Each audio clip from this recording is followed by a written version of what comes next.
Today, we are putting the TS9 Tube Screamer right up against a budget competitor from Sonic Cake, and that pedal is called the Blue Screamer. If you have a pedal that is a third of the price, does it matter? Well, let's find out.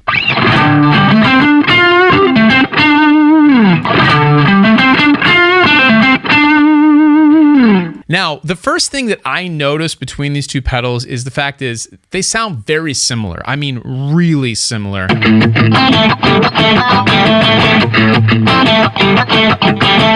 And there's nothing wrong with how the Blue Screamer sounds. But as far as differences, there's a little bit more noise from the Blue Screamer. Now, I have a noise gate on the amplifier simulator that I'm using right now. And I've noticed that when this is on, that noise gate gets triggered much easier than when the TS9 is on. So with about the same amount of drive, the Sonic Cake definitely feels like it's got more just overall noise to it. So let's try some single note lines where I just sustain the note.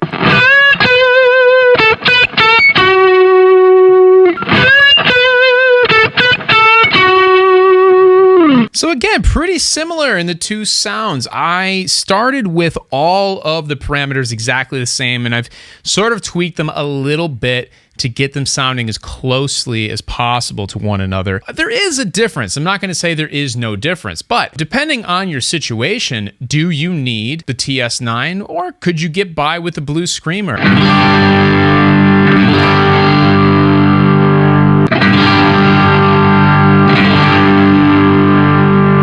Now, I'm telling you, when I have my eyes closed and I do this, it's really hard for me to tell the difference. I think I'm kind of stretching a little bit to find differences, and I don't believe that I could actually pick out the pedals if I were to not know which one was being played in front of me. They're that close.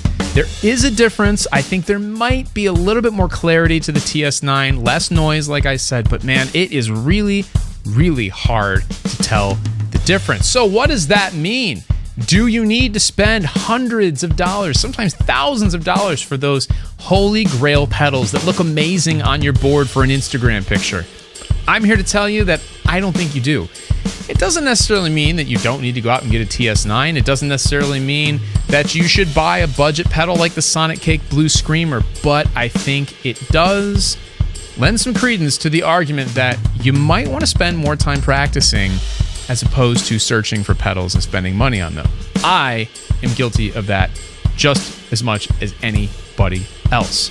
One thing about Tube Screamers and Tube Screamer-like pedals, they sometimes turn me off, and I don't necessarily like the sound even of the best Tube Screamers out there. There's a time and a place and a setting for these pedals. Now, I personally think that less drive is more with these Tube Screamers. When you get up into the higher levels of drive on the Tube Screamer, I just really don't like where that goes. It gets harsh, particularly if you play a Strat style guitar or a Silver Sky like this, single coil pickups. I just don't like the way it sounds. Now, humbuckers, I think you can get away with a little bit more of the drive on the TS9 because it's just a warmer, fatter, rounder sound, and it takes away some of that harsh high end. But the thing is that while the TS9 has that characteristic, so does the Blue Screamer, because it is a pretty faithful reproduction of the TS9. So keep that in mind as you're searching for your perfect overdrive tone.